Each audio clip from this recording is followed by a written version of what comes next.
Back to the Dean Obeidallah Show. We're live here Friday, October 4th. Third hour on Friday can only mean one thing on this show, and that's what just happened. As we look back at the insanity of the week, and look who's here, three returning champions. Maureen Langan is back, Bloomberg TV and radio journalist turned stand-up comic, award-winning, I should say. She was a semifinalist last season on America's Got Talent.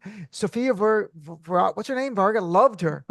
Yeah, they all liked me. They Dean. liked you a lot. That's right. I got four yeses and a She standing said you should have your ovation. own show, and you had Yeah, standing she ovation. did. And here I am, my parents' porch. What?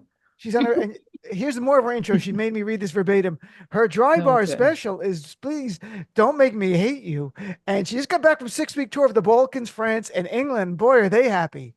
So good to They see. are happy. They're appreciative, much more so than you are, Dean. I'm very appreciative.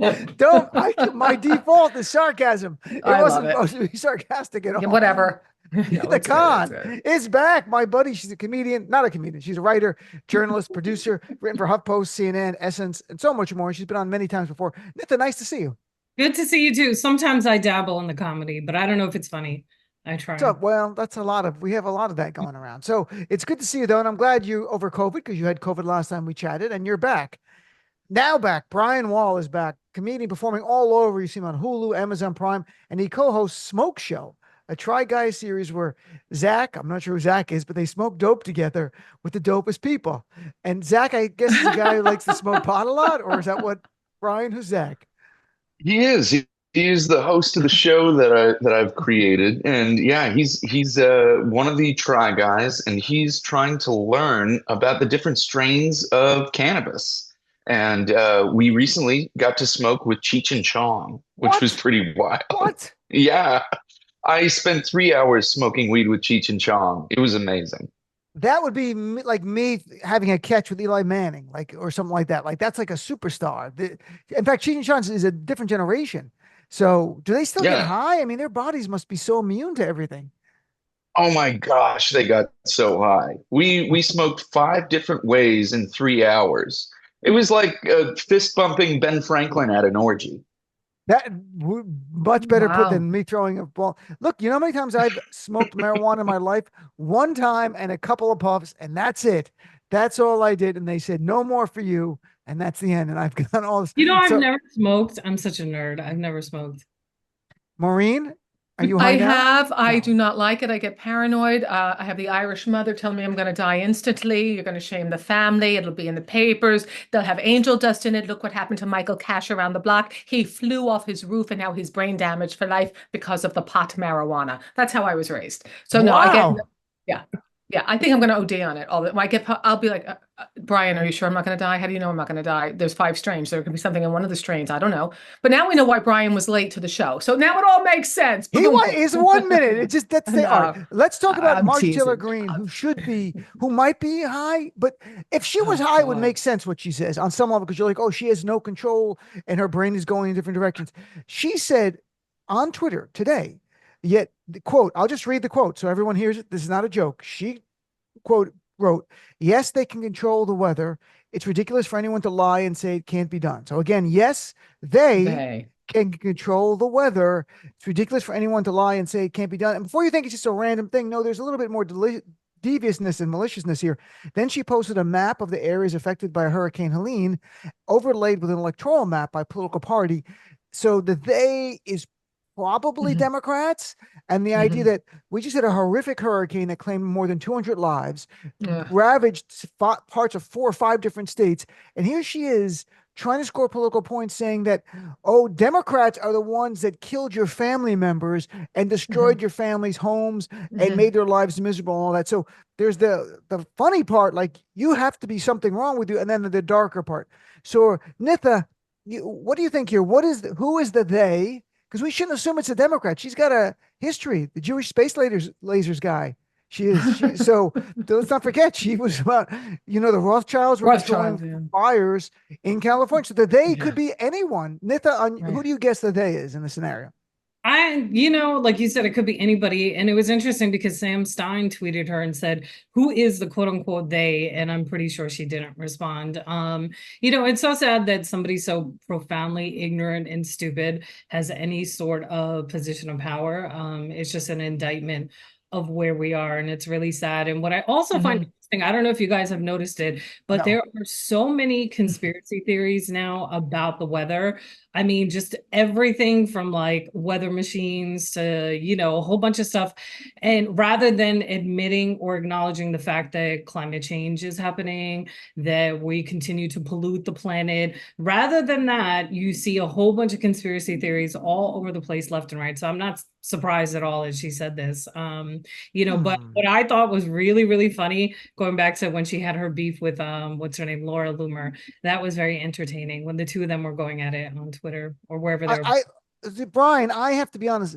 If we as Democrats had the power to control the weather, Marjorie Taylor Greene would have been sucked up by a tornado a long time ago, or something would have landed on her, like in The Wizard of Oz, and we take off our red shoes at the end. I mean, so, Brian, who is the they in this? And what is frightening is that so many conspiracies go back to blaming the Jewish people at the end of the day. I mean, she never said, to be fair, Marjorie Taylor Greene never said Jewish space lasers. That became the sort of the phrase, but she blamed the Rothschilds for having, which was a stand-in for for the people who are Jewish, for starting forest fires. And you're like, this is a person that was before she got elected. Now she's a member of Congress saying they can. So even this is not anti-Semitic. It's dangerous. But what is your take on it, Brian? I'm amazed that we're able to control the weather for Hurricane Helene, but it doesn't work for farming, it doesn't work for war, and it doesn't work for people going to Disney World. How is this possible? If anyone had the money to control the weather, don't you think Disney World would have figured it out by now? And I don't understand how Marjorie Taylor Greene can't trust science for vaccines, but she can say that science is able to control the weather. Like, does science work or does it not work? I don't understand. Like, I think it's just so much more comforting for someone like Marjorie Taylor Greene to believe that someone is in control than the fact that we are vulnerable and people doing their best isn't good enough right now. It's Maureen, if somehow Democrats could control the weather, you know, Republicans are so gerrymandered the map. It would be like, okay, hurricane, make a left now. Now go about half a block, make a right. On hedge fund row. Right. Make a left. Like the idea, like we're screaming at her, like we're sitting in our apartments or our houses going, okay, you're going to go on this gerrymandered map and just hit the red districts. Don't affect the blue districts. This is almost certifiably insane type of comment. But I fear that, is there some conspiracy people that think this, and then they blame Democrats for destroying their lives, which is that's the dangerous part. If you really take this out further, it's also projection. But what do you make of Maureen? Well, first of all, I think you're being a little too harsh on her, because I think that she's really opened her mind as more progressive by using they. It's just a pronoun and she's using it. She's trying to be on board with us. And I think we have to give her some kudos for they. She means Democrats, of course. I think she means Democrats. I mean, you know, but you throw some Jews in with the Democrats. They tend to vote for the Democrats. 70%. Let's see what happens moving forward. But I think if I'm one of they, we would have had a sandstorm at the Capitol riots. We would have had a friggin' like sand whirling storm in their eyes, everybody fall down. It's really ignorant so much that we are in such a time of anti-science. You know, I have a friend and Trump came between us, but really her rage and anger toward me that was bottled up for 30 years was what was behind it. Because if you scratch the surface, there's an anger behind people that he gets his tentacles into. And that's a very cult mentality. And that's why it's so hard to break people out of cults, because it's gone deep into the emotional. It's bypassed the reasoning. So I was encouraged her nephew's a scientist. And she said, talk to him about global warming, because she goes, do you believe in it? This was before it was a big deal, like a political issue. I said, listen, I was an English major, not a science, but I remember in biology, the greenhouse effect, it gets trapped, it can't get out. Makes sense to me that all this fossil fuel in the sky is trapping it. Just basic 101. Again, I'm not, a scientist. So I talked to her nephew. He was brilliant, and he really was informative. And I went back to her, God, he really knows a lot. He's right on. She was, well, he went to a liberal school. She just dismissed it. Like, I'm like, wow. Like, how do you just dismiss out that? Like, again, okay. But so science now is something that is not black and white, and it can evolve. So if science was wrong and then more scientific evidence shows us, okay, that was off. We now know this. Well, you said it was that. I know, but more information came in. So now we have more. I just think she's so ignorant, and it's such an embarrassment that she is It's representing. kind of dangerous, though. I mean, it really is when you take it Yeah. out to its furthest extension. The idea of saying, "Oh, those people were killed and your family was destroyed, everything they had," and it's Terrible. because of Democrats. They control these storms now, and it's outrageous. I mean, it's like something kind of X-Men mutant power that if we had any Democrat that powerful, we would know about it. Like Obama can't do this. Like Obama controls the rain. Like that's next. Like you see the Who tidal will wave. stop the rain? The Right. Democrats. Okay. The Democrats are all right. I'm chatting with Nida Khan, Maureen Langan, Brian Wohl. So another Republican, and there's a competition. Marjorie Green wins the worst for today. This is something Congressman Mike Lawler, a Democrat in New York, on a frontline district, running against Madari Jones in a very tight race.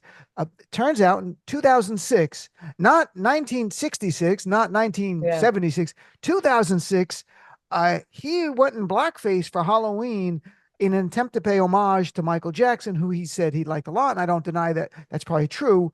And he said on CNN yesterday, "I'm sorry, but for me, there was no ill intent, no effort to malign or make fun or disparage Black Americans. It was really an effort to pay homage to someone, a musical idol of mine. I've always loved Michael Jackson's music and his dance moves and his ability to entertain." Have you seen the pictures? He's wearing the Thriller type of jacket and sort of a black brownish face going on.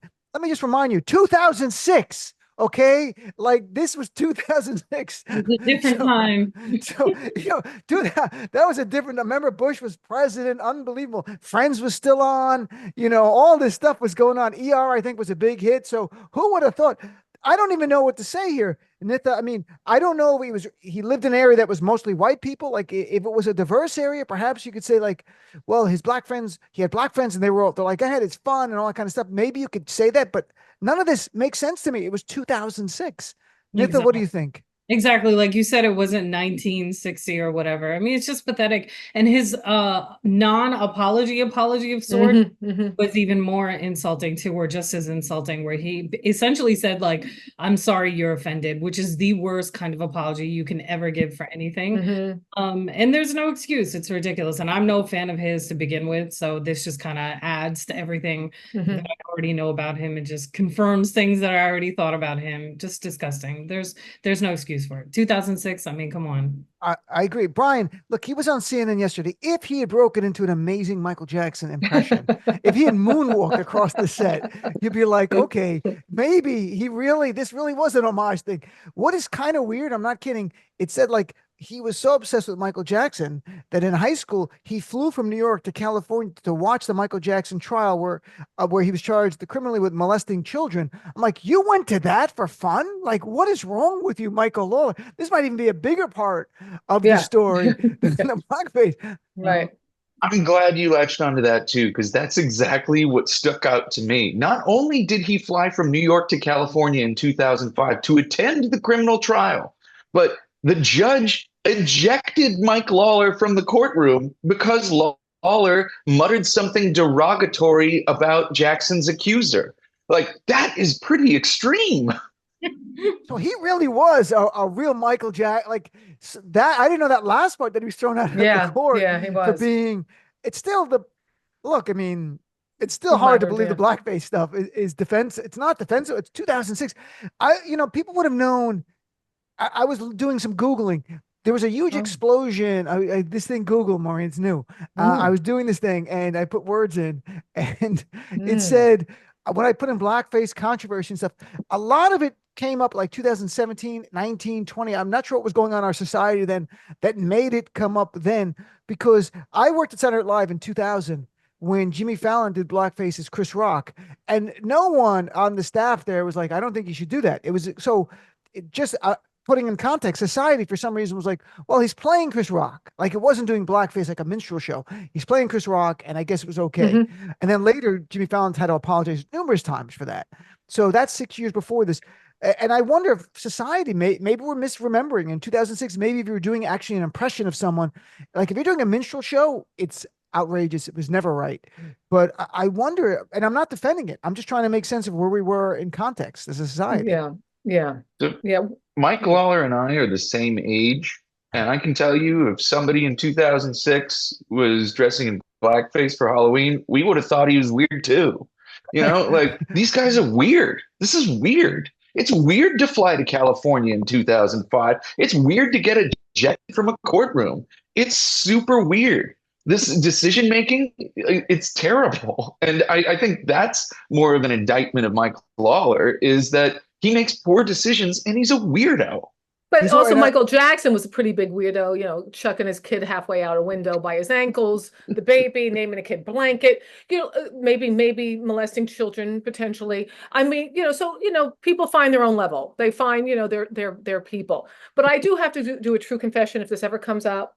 In 8th grade, my blessed Irish immigrant mother made this, I'm one of 6 Immaculate Conceptions. She made a costume for me, and I just want to full disclosure, I was half man, half woman. I mean, nothing anti anybody. It was just funny. I had a mustache on this side. I put my hair up so it looked short. I had a skirt on one side, a leg of pant the other, and I won. Okay, just letting you know, in 8th grade. Okay, congratulations. And was half of you? Was half of me was happier because I'm allowed to be more emotive because you know stereotypes of men and gender roles. Yeah. So no. By the way, in 2006, well, I'm sorry, what you saying? I'd say 8th grade is not your fault. I mean, Lawler, thank you. Grown out. You know, and it also, Dean, it also speaks to who he surrounds himself by, right? So the fact that nobody around him said, wait a minute, I don't think you should do this. That's a huge problem in all of this as well. It's about who your circle is, what you believe, what you think, and who's telling you what to do. Can I confess one quick thing, Maureen? Please, I'm here for you. It was a hot costume, and I went in whiteface because my mom made me be Dracula, and I was like in 3rd or 4th grade. No, 5th grade. I was living in Paramus then. We had immigrated from Lodi, where everyone was either Italian or my father. We moved to Paramus, was more diverse, and it was like 4th grade. My mom put whiteface, and I was a vampire. But I think that was consistent with the vampire. I didn't know any better. Okay, I had a white thing and a little drop of blood, and the teeth, and the mask, and no, same hair. I was able to do the hair just naturally, just because I'm a vampire, I guess, apparently. So in that, but by the way, in 2006, I looked up pictures. Michael Jackson was already, to be blunt, white. I mean, his skin color. All right, so now you have to be fair to Lawler because he wore bronzer. It wasn't blackface. He said it was bronzer. And he did say, this is the non-apology that you were just talking about. This is not what I believe could truly be construed as blackface, but I do understand why people would be offended. And he says there's a stark difference between dressing up and paying homage versus donning blackface to demean people. And he was not trying to demean. There is a difference. There is a difference. Sure. Fair enough. There is a difference when you're going to be next to the Ku Klux Klan and you're wearing blackface and you're, or dressing up like buckwheat, but like the other thing is he was paying an homage to him. So his intent wasn't to demean, but his lack of awareness as to how that's going to come across is so beyond ignorant. It's unbelievable. But I do think somebody dressing up like a Ku Klux Klan and donning blackface and standing next to their like that, okay, but now he has to be educated as to why that still would be offensive. Well, his opponent is black, so I think it might end up being a bigger issue as this goes on. We'll see how much his opponent's raised, who's a former congressman himself. And I can only fear what kind of debate prep, what they did there. Like, what did Michael Lawler bring up to have playing his opponent? Was there bronzer involved in that? I'm not joking. Like, if it was okay, it was okay until he got called out. There wasn't like, look, I apologize for that 15 years ago. That was a mistake and I didn't know any better. And I'm sorry. Like, it was you got me. Someone look at my Facebook. Like, I think so. I think if he could have said, look, you guys, you know what? That was ignorant of me and I should not have done that. And please know my intent was to pay homage. It was not to did say that, right? That would be great. But I just lost my train of thought. It was something I wanted to say to you about all that. All right. Well, all right. Let's shift gears here for a second here, because we covered a lot of ground already on two topics. I'm trying to find something that's here's something I thought was fun. Are anti-vax groups better than Tinder to meet people? Because RFK Jr., he now, according to reporting, first of all, he came out this week. He had an affair with Olivia Nuzzi, who used to be at the Daily Beast when I used to write Daily Beast. I didn't know her, though. I was a freelancer. And then she was at New York Magazine and has just taken a leave of absence. They had an affair. It turns out, according to reporting this week, at least 3 women he met through the anti-vax group that he organized. He had an affair with 3 other women this year, according to the reporting. And in addition to Olivia Nuzzi, this guy, that's why he was at 6 points in the polls. He had no time for campaigning. Like, he was all the time doing this stuff. So Nitha, What do you make of this? And his wife, the actress, who's well known. I don't know. She stood behind him during the campaign. He was saying all this crazy stuff. Yeah, Cheryl Hines. And now what? So, my friend, what do you think, Nitha?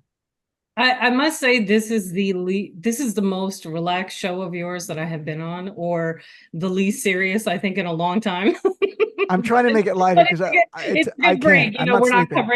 We're not covering all the horrible stuff going on around the world. So this is a nice break from the seriousness, I guess. This whole thing is so crazy to me. I guess people are trying to get it in where they can. I don't know. Honestly, I don't even know what to say about this. But what I found the most interesting was the fact that the wife, like you said, didn't object to this, but his support of Trump is where she was like, this is a bridge too far. I agree. I'm with her. I'm with her. So you don't care your boyfriend or husband four different women in a year, which means this is not an outlier year. This might be a low year for him. This might be a slow year. He's a Kennedy after all. Kennedy. What do you think? Come on. Let me ask you this. Did he have an affair with this reporter or not? Did he? I believe so. What they said there was, I think it was a little texting or a little Facebook. I think there was no physical contact. Physical contact. There was a tryst. They used the word tryst. I don't know. It was a tryst. It was a tryst. An online tryst. Let's go with that. But Cheryl Hines, when he started getting crazier and crazier and then aligned himself with Trump, I said, how long is she going to hang in there? This is antithetical to all that she seemingly represents. So this is about not somebody's roving eye. This is about who is he at his core and who did you marry? Not just with that. I mean, fully. Oh, just an aside. Whenever I go to the dermatologist for my yearly iris skin checkup, they always tell me they can get the red out of my face if I want to have the red out of my face. So people think they can tell Irish people to take the color out of their face. Wow. They call it a disease called rosacea, and it's hurtful. Moving back on. Wow. I'm proud of her, and I hope she leaves him. That's it. Brian, here's the irony in me. I mean, they're anti-vaxxers. They're against injections unless it's coming from a Kennedy, apparently, folks. Folks up there all week. Oh, there you go. With the band. Let's say hello to the band, everybody. Look who's here. We got a great show for you. Sorry, that's my night. That's the monologue joke, the last monologue joke in the run of monologue jokes for the night. Sorry, go ahead. I love it. Oh, Brian, what's your take on this? Anti-vax groups. He is hooking up. I mean, he's in leadership. He's a Kennedy. I guess we shouldn't be surprised. I don't know. It was surprising to me. He's 70. He's doing all this stuff. I know they don't believe in vaccines, but I really hope they believe in contraception. Otherwise, RFK is really going to start having some more things to worry about. Holy moly. Yeah. I mean, maybe him and Cheryl have an agreement about having an open marriage. Who knows? But it's really hard to take someone seriously who announces their campaign at a comedy club. It's he started his campaign out here at the Ice House in Pasadena.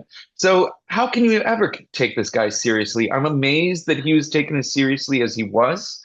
And here we are with him having multiple affairs, which is in the tradition of his family. But yeah, I don't know. How did he get this much airtime? I'm amazed. He's Kennedy. But though, I bet, I don't know.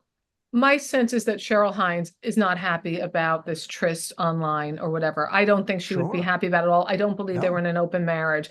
And I think that with Trump, it's like, who the hell is this man? And I bet she will be out. I did a fundraiser for them before, not when he was normal, when he was doing the river keepers and keeping the Hudson River nice. Mm-hmm. And it was like $80 skillion a plate, but I didn't get paid. I didn't get paid. Did you have a tryst though with him? No, but he took me around and introduced me to everybody. And he did? I got to, Cheryl was there. She was lovely. We were chatting. Who was the one who was married to Salman Rushdie? She's a chef. Padma. Lakshmi was there? Yeah, she was there. Everybody was lovely. He probably introduced me to his children. Probably having affairs. Probably just like a tryst just like a cult. It was almost like a Kennedy sex cult. Like P.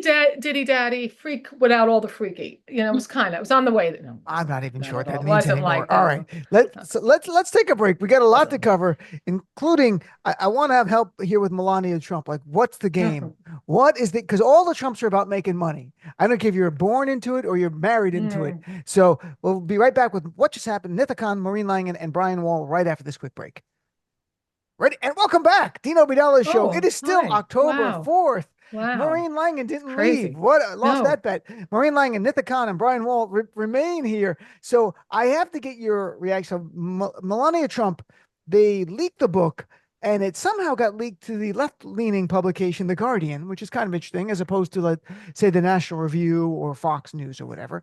And in this book, Melania talks about that she takes a break from her husband and the GOP on abortion, saying it's imperative to guarantee that women have autonomy in deciding their preference of having children based on their own convictions, free from intervention or pressure from the government. Why should anyone other than a woman herself have the power to determine what she does with her own body? And then everyone started laughing when she said that, because you're like, you're married to the guy who's so happy that they overturned Roe v. Wade. So, Maureen, I'm going to go to you because we've talked about pro-choice issues before. Is Melania Trump, is she breaking from her husband, or is there a political game here a month from the election? They're trying to say, well, look, you see, he's not really right wing. Her husband, his wife is. I actually took it the other way. I thought that she was like, no, he's wrong. Okay, fine. I'm just throwing it out there. I thought, like, and I'm glad she's speaking out. I wish she would have said this when it really, really, really mattered. And let's face it, he doesn't make her write anything that she doesn't want to write or say anything she doesn't want to say. But damn well better believe she has him write what she wants him to write, which is, I will be paid this much to stay in this marriage alongside of your disgusting self.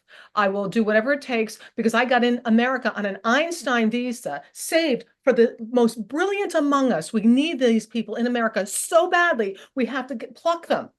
So she was, I don't care that she was a nude model and doing lesbian photo shoots, but is that what we needed for an Einstein visa? And then she brought her parents in on chain immigration. I mean, it's all a bunch of bullshit, and it makes me so crazy. I believe she does not agree with him, but then speak up and stand up. And then, I'm just. Do you think that's in the contract that you're allowed to one-time break from me during a campaign? Like page 7, paragraph 3, it says right here clearly. If you look clearly, therefore, forthwith, and you get nothing. No, sorry, that's Willy Wonka. Yeah. That's a different movie. You speak, and the P tapes come out. That's I'm interviewing Christopher Steele next week from the Steele dossier. I'm not kidding. He's got a new book out called Unredacted, and we're going to talk about the P tape and the veracity of that. I'm not kidding. I'm completely serious. I bet there's one. I bet we're going to see. Brian, what do you think? Is it a game? Is it her just to sell a book? Is she trying to rehabilitate her own image? She said, and it's interesting that it went to The Guardian. It was leaked to them, which is a left-leaning publication. I like The Guardian. It wasn't a right-wing one. It wasn't even NBC News. Like, it was a left-leaning publication. So to me, there's some kind of play here. What do you think? Yeah, the fact that it was leaked to The Guardian is really the only thing that raises major red flags to me. I'm like, why the heck would they do that? And I think it's also, we saw JD Vance kind of walking back their stance on abortion in the debate this past Tuesday. Oh. So there is something going on there. But I think it also just shows that Republicans right now will say whatever it takes for them to gain power. And then once they have that power, they will enact whatever agenda they have, which seems to be this Project 2025. So it seems to me that they will just say whatever it takes to maintain power. And right now, releasing this statement to The Guardian shows that Melania Trump is trying to court these people that might be a little bit more center left or right center, and maybe there's some things they don't like about what Kamala Harris and Joe Biden have been doing over the last 4 years. And there is a chance that Trump and Vance could capture some of these people and their votes. It is possible. But right, gosh, I mean, how do you not see through this stuff? It's either it's a political angle or just to rehabilitate herself because it's her memoir that's coming out. Nitha, where do you come down on it? I mean, could it be? Are we being too cynical? Could Melania Trump really just be somehow pro-choice and she's like, my memoir's coming out and I want people to know who I am? But at the same time, are people on the left going to buy this book? I think the people who are going to buy it are going to be MAGA people. They buy the sneakers, the Bible, the watch, and there's like you get the whole thing. They'll be like, a book. What do we do with a book? Like, shut up. We burn them. We burn them. That's not nice, Dean. But I think you guys right? I think you're not being cynical enough. I think that calculated. Every single thing that they do is strategy, calculation. And of course she wants to sell books, but it's because they see the polling. They know they're losing the women vote. They see the anger from so many women that are out there. They know that Kamala Harris is great, tremendous on reproductive rights. She's been so great at expressing her views, her policies, what she wants to do. So they are scared. They are scared of the woman vote. They're scared what's going to happen. And this is why suddenly Melanie, remember Trump used to call her Melanie on Twitter, Melanie is being pushed out there, to come out there and act like she's some sort of champion for reproductive rights, which she may actually believe this. We don't know, but it's all calculated. It's all strategic. And it's revisionist history, right? To make us all forget that Trump somehow was not the person who got Supreme Court justices in power that completely Roe v. Wade, opened the floodgates for all this anti-abortion legislation in states around the country. I mean, come on, really? And then not to mention all the GOP candidates, political leaders that are doing everything they can to curb a woman's right to choose, to have autonomy over her own body. And we're supposed to believe whatever Melania. No, I think you're right. I have to apologize. I was not cynical enough. I agree. Thank you for turning your cynical down. You gotta hang out more with me. I will. No, I would love that, because you're right. Everything they do is so calculated. Every single thing is so calculated. I would have so much respect for her if she said, "I'm divorcing him. I don't stand for what he stands, and I want women to have autonomy." Then I would buy her book. And that's page 9, paragraph 4 of the contract. Yeah, right. But you're right, because too many of his supporters don't think independently. So they're going to be like, I'm going to vote for him. His wife is pro-choice. See, like that will let him off the hook. Okay, I'm being cynical enough now. Let her go to a rally of Trump's and speak. She doesn't go to them. She's never hanging out with the guy. Let her go to the press conference and with her husband, my Donald, and then give her a little spiel about this and answer questions. And because the irony is Donald Trump was asked about it last night, and he said, the idea I'm not going to tell her what to do. She can write what she wants. He goes, we spoke about it. And I said, you have to write what you believe. I'm not going to tell you what to do.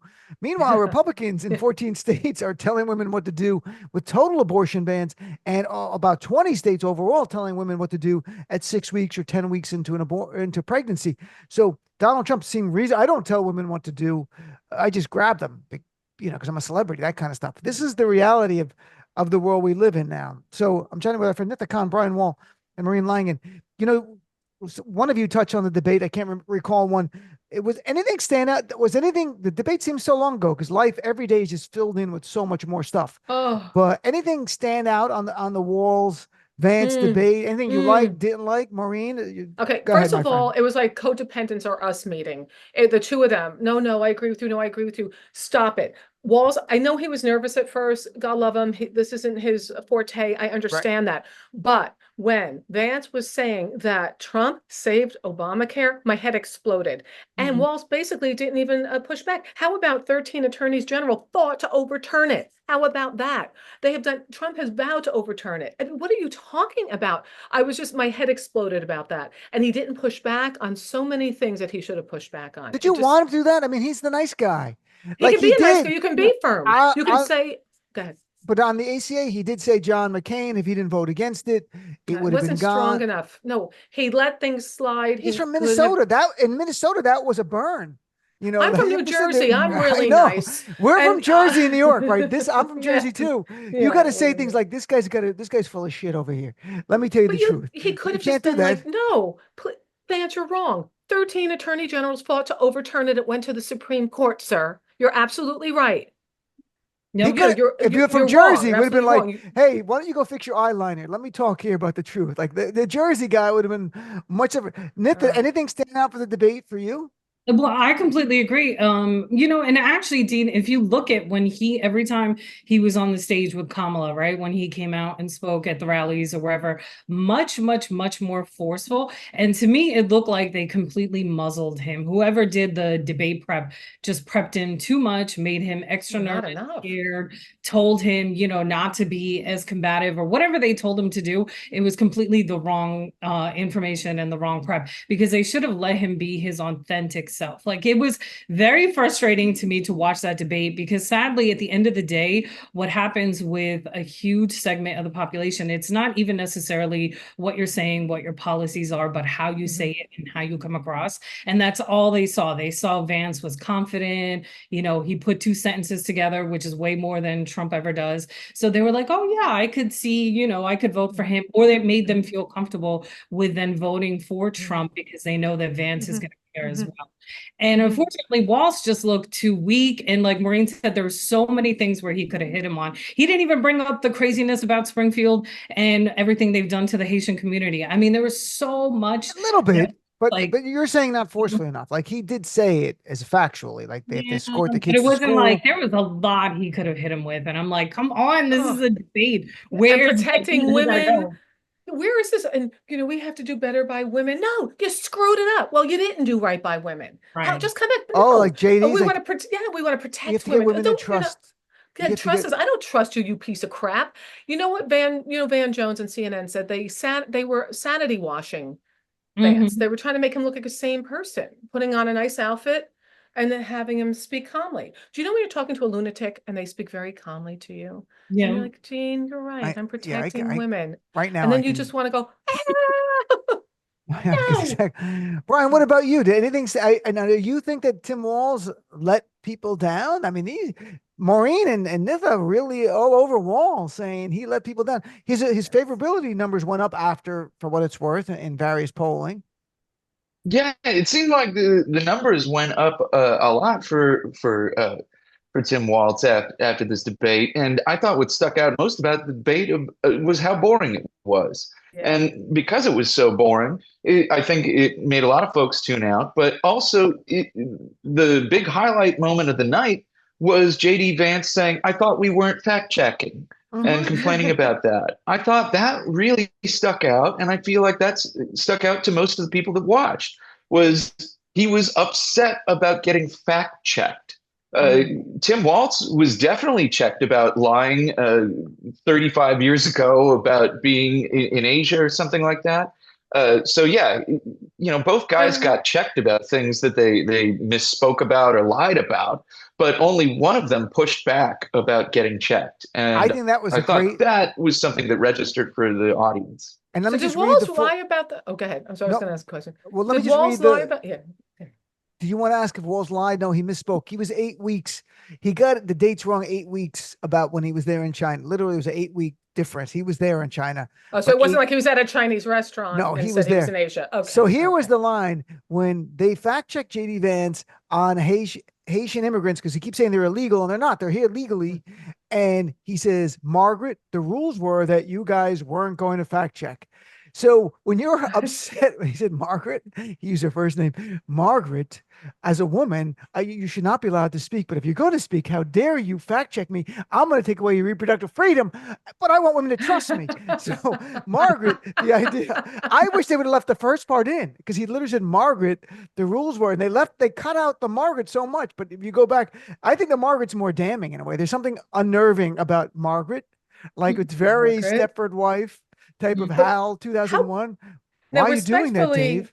To these very accomplished women who were hosting, moderating, Nora and Margaret, they're brilliant women. They're smart women. I watch their broadcasts, but that was the most boring moderators ever humanly possible. As an Irish American, I apologize. I was going to say they were both your people. Was it Nora O'Donnell and Margaret Brennan? It's like, come on, girls, let's go. This is like a St. Patty's Day organizing group there. These two, like, who's doing it? Nora and Margaret. Everyone come on out. Do you have any cousins named Nora or O'Donnell or Margaret? Just Roisin and Fiona and Sinead and Margaret. Those are the names? Yeah. Nitha, what are you? Do you have any Margarets in your family? Do you have any? I do not. No, definitely not. I had to think about it for a second. No. What are the names in your family? I'm just thinking about now, this is probably going to be the last debate before the election. Oh, yeah. Because that one, Trump is too scared to debate Kamala again. So it's not going to happen. And he backed out of a 16 minutes interview. Right. And that brings us right to that next topic. And I'll start with Brian here. If Vice President Harris refused to do another debate with Donald Trump and backed out on a 60 Minutes interview just 2 days before that Trump was going to do, we know the corporate media will be going, what is she doing? She's denying access to us. This is outrageous. Where's the transparency? Trump does it. They're like, well, I guess, he's busy, I guess. I mean, Brian, the corporate media, double, triple, quadruple standard, whatever you want to call it. I've never been more jarred by what they're doing in the campaign than this one. It's so egregious to me. So I was confused about it too. So I did a little bit of research and I looked up who's the CEO of CBS, and it's this fellow named George Cheeks. And the president of CBS News is this gal, Wendy McMahon. Both of them actually Democrats, donated Democrats over the years. So I was like, okay, well then what else is going on here? And it seems to me the thing that sticks out the most is that the audience is exhausted and ratings are down for whenever Trump is on television. He has less people at his rallies. He has less people watching him. So I think CBS doesn't really mind that he's not showing up because people aren't watching when he's on TV. Fox News is even cutting away from his speeches. And I think that is why TV doesn't really care. This is Trump's third election cycle. What don't we know about this guy already? So I think we're just all exhausted. The media is exhausted, and they don't really mind if he doesn't come on anymore because we're not watching. The RNC's ratings were down. The only person who has ratings up right now is Kamala Harris. Yep. That's true, but then you would think they would want her on because the debate ratings were very good for her. The VP debate ratings were really low for a debate, still 45 million, which is great in today's day and age where everyone's watching what they want to watch at any moment on YouTube or social media or television. But their debate, Harris and Trump, was higher than the Biden debate versus Trump. And there was interest. And she did so well, it gave her a bump in the poll. So Trump won't do it for political reasons because granddad's not aging well. Like he's looking worse. Even when they play clips of him being bigoted and racist, it's like his heart's not into it, but I think that's just him. He's like, and these immigrants are coming and they're destroying everything. He's just not into his own bigotry. He's like, I got to say this, folks. He's sick of himself. Yeah. But I also think that he's 78. He's had a lot of stress. Was convicted of 34 felonies, which corporate media forgets all the time. He was convicted of cheating in the 2016 election just a few months ago. And there's like, that was so March. We covered the new news now. This is an insane time we live in. Trump has aged me. Look at me. I'm 23. Look what he's done to me, guys. I know. I was in a boy band. I know. I think it's also arrogance, right? Like he feels that he doesn't need to do this, that those viewers that would watch that interview are not going to vote for him. So in his mind, again, it's a calculus, like I'm not going to waste my time doing this. And then their entire thing, about the mainstream media. And it's part of that whole thing that they do. Like, we're not going to come on there. We're not going to speak to you. We're just going to speak to Fox. We're going to speak to our viewers. So I think that's part of it too. And what you were saying about the double standard, there was so much about Kamala Harris not giving an interview, which she should be giving interviews, right? But the level of focus on that and then barely even a mention of this is just amazing. And her scrutiny is just next level as a woman of color. I mean, it's crazy. Think about all that she's done and accomplished, and she has to stand on that stage, on that debate stage, with such an incompetent idiot who's like the ultimate man baby, who got $1 million from daddy and just failed up his entire life. So he's like the worst, and she's an example of extreme accomplishment and intelligence, and they're on an equal platform, basically having to debate each other. It's just amazing. I think it's also interesting. Go ahead, Maureen. He can't bear the fact that he looked like an imbecile during the last debate, and she looked at him like, oh, you poor thing, you. What a shame. And they say he doesn't really prep. He goes by his gut. So he's used to going up there and just bam, sucker punching people and just winning by his bravado and his bullying. And he just says stuff. It makes no sense. And he says, because he's a genius, so he knows how to weave. It's the weave. That's how he speaks.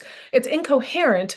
And he's just hoping to get by on that. And he fell terribly. And he's not going to put himself in that position again.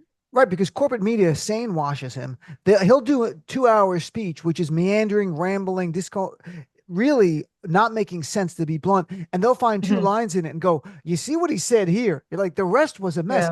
And Nitha, to your point, when they were screaming, where is Vice President Harris doing more interviews? And I think getting in the press is good for her because she pushes Trump out a little bit. That's the reason I want her in the press more.